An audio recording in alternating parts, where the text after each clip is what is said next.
Hello everybody, Frankie Day here for Frankie Day Models.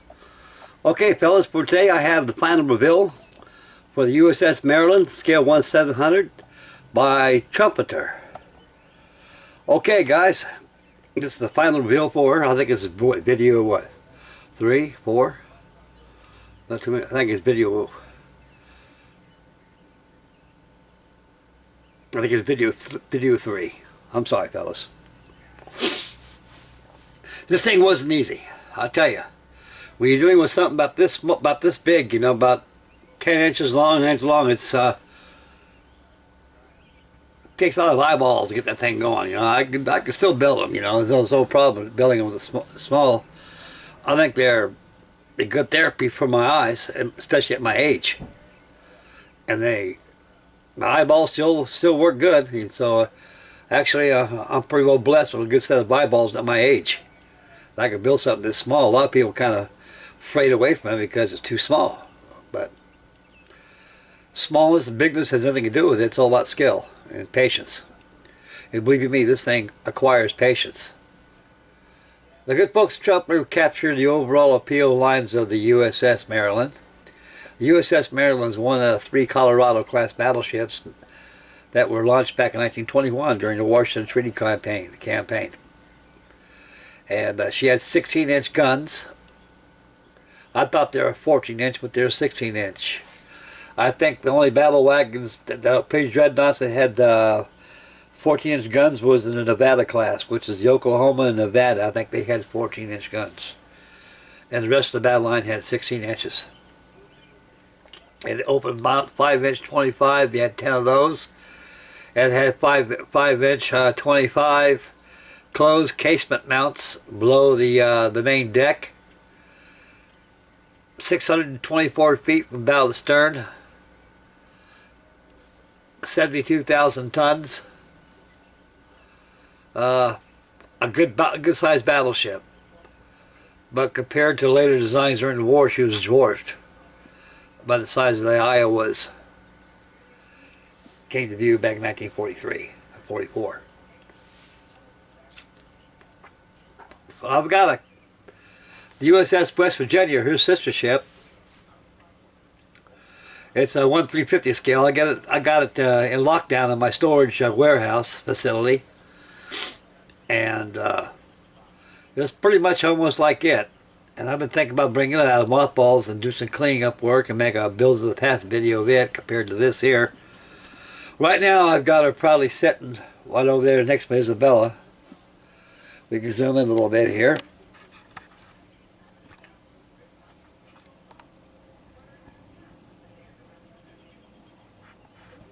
Here's my beautiful Isabella, the Spanish gang of the Spanish Armada.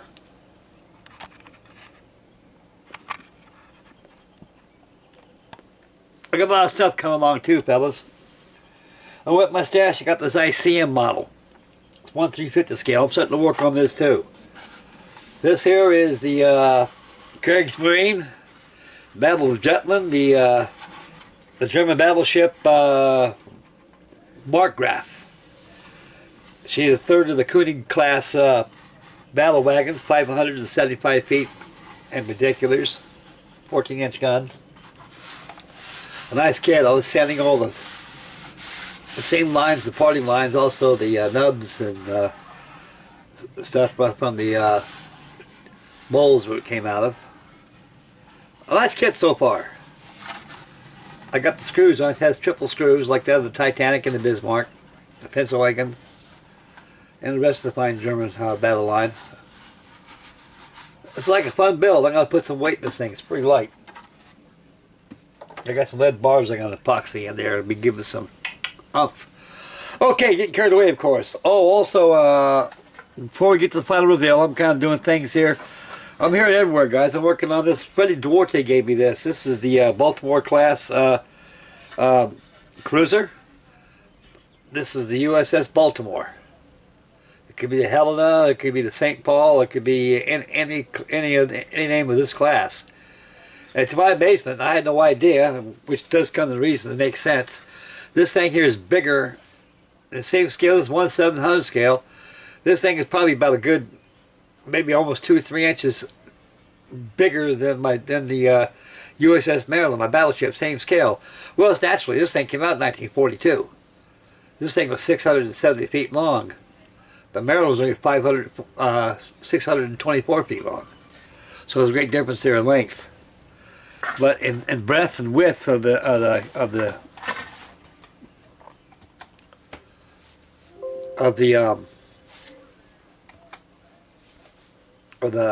beam of the battleship was a lot more wider. Okay, I got these things in still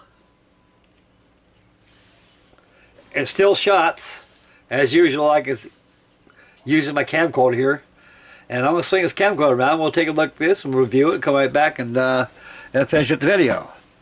Okay, this camera is willing, and the creeks ain't rising, so we're gonna take a look at the mighty USS Maryland, the survivor of Pearl Harbor.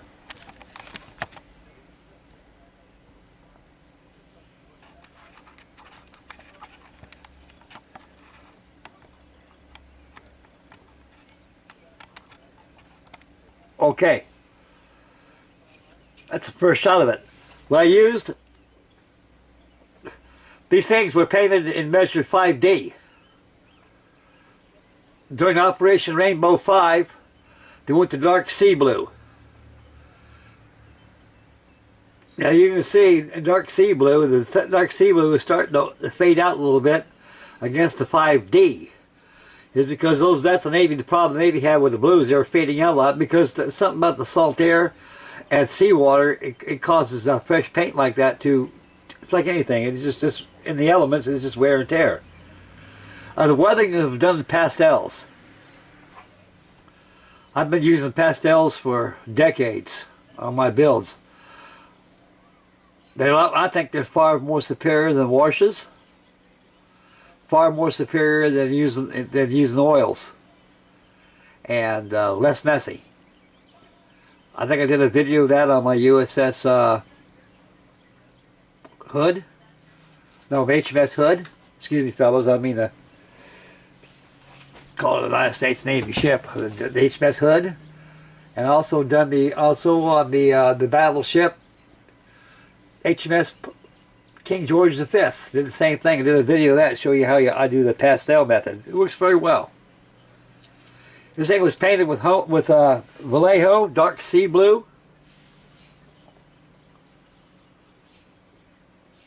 And after it was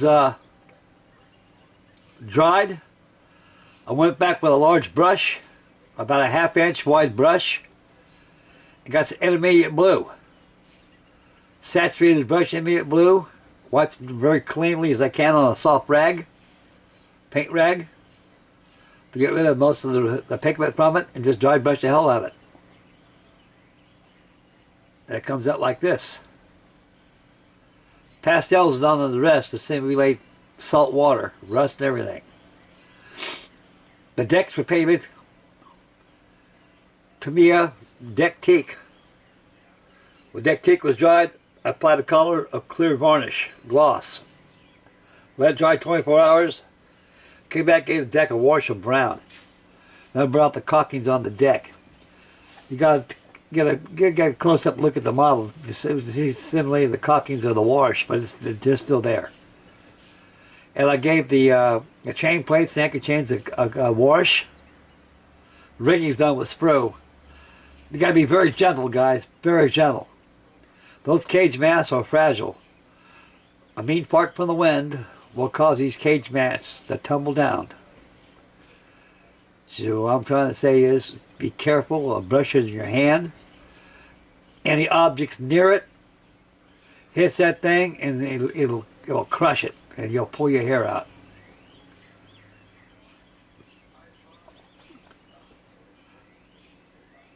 The foremasts and also the main fire control stations, they are painted pale gray. In the lower portions, but from the front line all the way down to the deck, they're painted dark sea blue 5S. We'll go to the next steel. I was going to use some real fine fuse wire. I got different sizes of it. I was going to build some stanchions right across here. I was going to put an awning across here, an awning on here, and an awning aft. But I elected not to. Maybe later on in the next build I'll do that. I bought this at Hobby Lobby. I sanded it down real good. Model comes off here. I just laid it on it because I'm going to stain this here. So I got to be careful, you know, when I pick this thing up.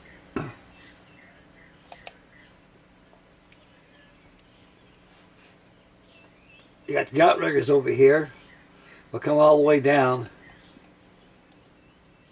on your rigging here. Got to be very careful. It's photo etch. Very, very, very, very fragile. To strengthen that, pour a small droplet of AC super glue. Use a toothpick and go over all those outriggers super glue. It'll strengthen a lot more tighter. Same thing with the yard arms up here where the rigging goes at. This is another view. The way the light hits it, it kind of makes it darker. Here's the starboard side. To show you how deep Pearl Harbor is, that's about how deep Pearl Harbor was. From here to there. Up here, it's probably up to here. Down here is when she sunk. They were kind of flooded all the way across here. So we went down about 10-15 feet of water. It wasn't too far from the seabed. It was about as far as, it's pretty shallow when they went down. The Maryland wasn't torpedoed. She was bombed by aerial bombardment. Because she was inboard from the Oklahoma, I think she was. The Oklahoma is the one that took all the heat.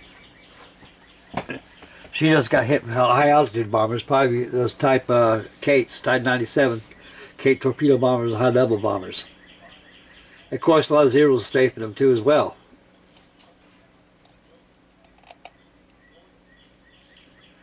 Again, I was going to put stanchions up here, make an awning come over here. Like I say, put your awnings over here. And I was going to put your canvas bags over here on top of the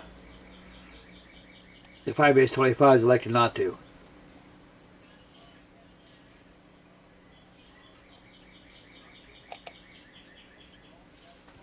There's a shot of it right there. They're a beautiful battleship. You can see the most beautiful lines that these things had. They're so beautiful. They don't mix up like this no more. This stuff here is prehistoric. And only lives in modeling. The other view of it.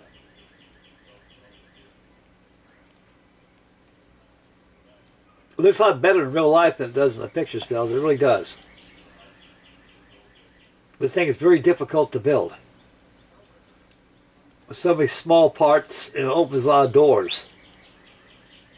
I was going to set away for a white ensign railing set for the cross here, but I elected not to. If I build the West Virginia this scale, I'll do that.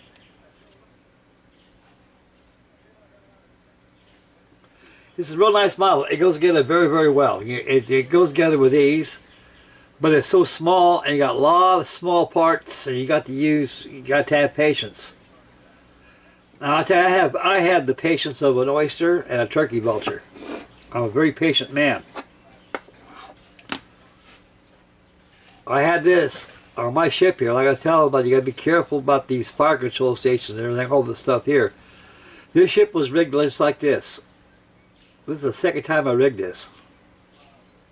Thank God I was using spruce instead of monofilament. I had this thing sitting over here. I had my light. So I needed to pick it up. So I placed my airplanes on there. I stove this in. It destroyed all the rigging. I had to take all the rigging off, straighten this out real good. It came out very well, just like it was before. And I re-rigged it again. I can't even tell it got damaged. So that's when I say you got to be careful. These things are very fragile. Very fragile. It don't take much to destroy this thing. Here's some close-up views of it.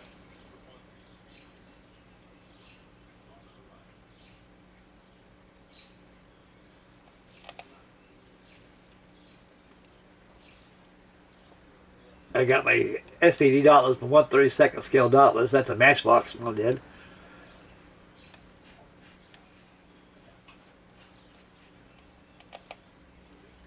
Look at that. I don't believe an airplane that size could sink something like this.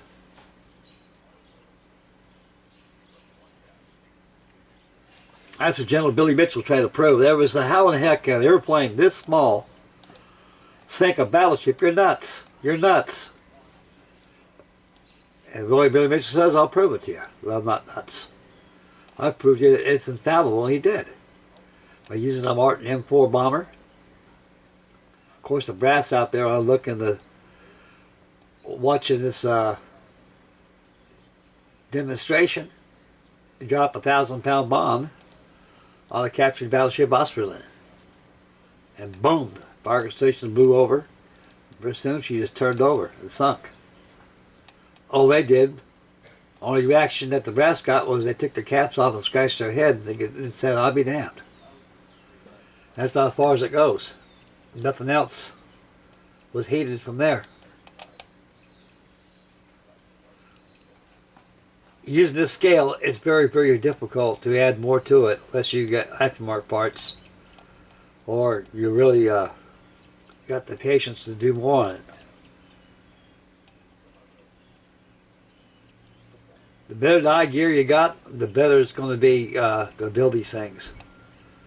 I like the buildings 1/700 scales. They give you the full scale of the actual ship when it's finished.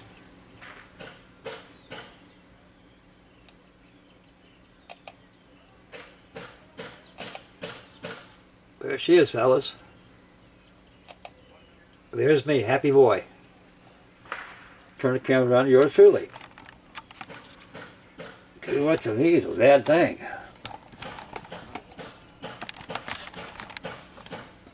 Okay. Okay, that's the conclusion of video 3 for the final reveal for Trumpeter's 1/700 scale USS Maryland. If you guys got the West Virginia, that'd make the West Virginia 2 also 1/700 scale. The same class of ship. You can name it the Maryland, the Colorado, the West Virginia, whatever it is. There's no difference between them. They're all the same. Except the Maryland didn't have the West Virginia is the only one that came out with the with A4 radar on top of the Ford fire control station, and also it had splinter shields over the open 5-inch 25 open mounts. The rest of them were just open mounts. They were getting there because they were starting to update those battleships for war, but the Japs beat us to it. Okay. Like I say, I'm working on this Koenig class battleship. It's by ICM. It's a nice kit. It's a Warcraft. I think I paid $70 for it down at the hobby shop.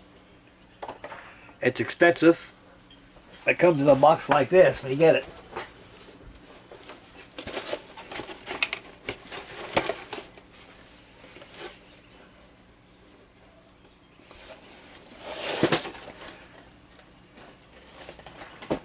I think this thing was launched 1913, I think it was, or 14, during the First World War. By June, I think during Armistice Day, the Germans felt defeated, which they were. And they make sure our pride of Dutchland is not going to be in the hands of our victors. So they scuttled it and Scott the flow. I'd say probably about 35 meters of water, 100 feet or so, and not very deep. A lot of people died down there in the Mark Graph. She's upside down. You can see the big old charges where they blew up at. You know, there's a lot of them up there on Scapa Flow that were scuttled during that time. They make good die sites too, I hear. Okay, that's enough. That's the conclusion of that. The final reveal for the heavy flying boat will be done this evening. I'll have that for you, and I got to post some pictures to Rob Basic Modeling, the big completion of my second entry for his wonderful recon group build, which is it'll terminate tomorrow on the 14th. He says the 14th, that's it. So everything's got to be done today, and make sure all your postings that go to his email address. so he'll receive your pictures so he can post them for everybody to view. Wonderful group they'll get going on. I got too carried away with all the stuff here. I didn't have time to get that Hudson going. Maybe next time. Right now, this is the final reel and the conclusion of video 3 of my USS Maryland. This is Frankie Day signing off Frankie Day Models. Make mama happy. Take care of little ones. Take care of yourselves. Be aware of your surroundings. Spend wisely. And build a model. Get kit crazy like Stu says. It's beautiful outside today. It's going to be beautiful. We got a lot of good weather coming this way. It promotes a lot of outdoor activities. And I'm going to be out to that new pond out there. I've never been there, so I'm going to start taking my tugboats out there. It's amazing, some people around this area, all these farm people, they love me out here with model tugboats out in the water. I'll be the first guy to have a model tugboat out in the water, the history of New Lebanon, Ohio. That makes me a rarity. I'm happy. And I know you guys are happy too. Happy modeling. Again, make mama happy. Take care of your babies. And I love you guys very much, and thank you very much for your wonderful candor and your wonderful views and comments. I'm always honored to each one of you. And I'll be posting some of these pictures on the Facebook pages on there, so stay posted for those too as well. And stay posted tonight for the final reveal for the Hasegawa 1971 release of the Emily H8K flying boat, kind of washy type. Frankie Day signing off Frankie Day Models. God bless you guys. Catch y'all next video.